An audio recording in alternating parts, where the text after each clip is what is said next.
चिल्लई कलां एक 40 दिनों का सबसे कठोर सर्दी वाला दौर, जिसके बारे में बातें करना स्टूडियो में काफ़ी आसान है, लेकिन ज़मीन पर इसे महसूस करना काफ़ी कठोर।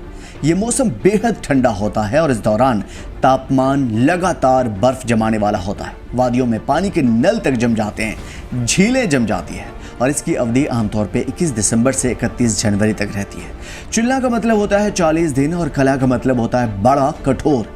ये सर्दी का सबसे कठिन हिस्सा होता है और लोगों को भारी गर्म कपड़े जैसे फेरन और पारंपरिक कांगड़ी का भी इस्तेमाल करना पड़ता है। चिल्लई कलां में बर्फबारी और ठंड इतनी गंभीर होती है कि रोज़मर्रा की ज़िंदगी पर असर पड़ता है। लोग अपने घरों में कैद हो जाते हैं और तैयारियां पहले से कर लेते हैं, इवन हुकूमत भी।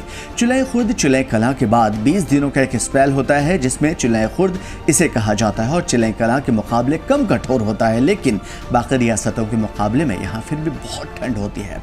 लोग अब धीरे धीरे ठंड का असर कम महसूस करते हैं, लेकिन सर्दी की स्थिति बाकी रहती है। चिल्लई बच्चा इसके बाद शुरू होता है, खासतौर पर 10 दिनों का एक छोटा सा स्पेल, लेकिन बहुत महत्वपूर्ण और सर्दी से भरा हुआ। इस चरण में तापमान धीरे धीरे ऊपर जाता है और सर्दी की कड़वाहट कम होने लगती है।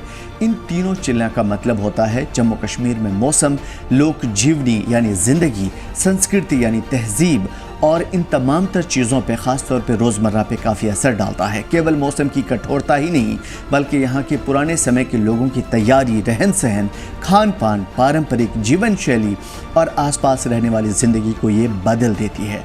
क्या कुछ सोचते हैं इसके हवाले से आप, और क्या चिल्लई कलां दूसरी रियासतों के लोगों को भी जानना चाहिए? हमें बताइए कमेंट के ज़रिए।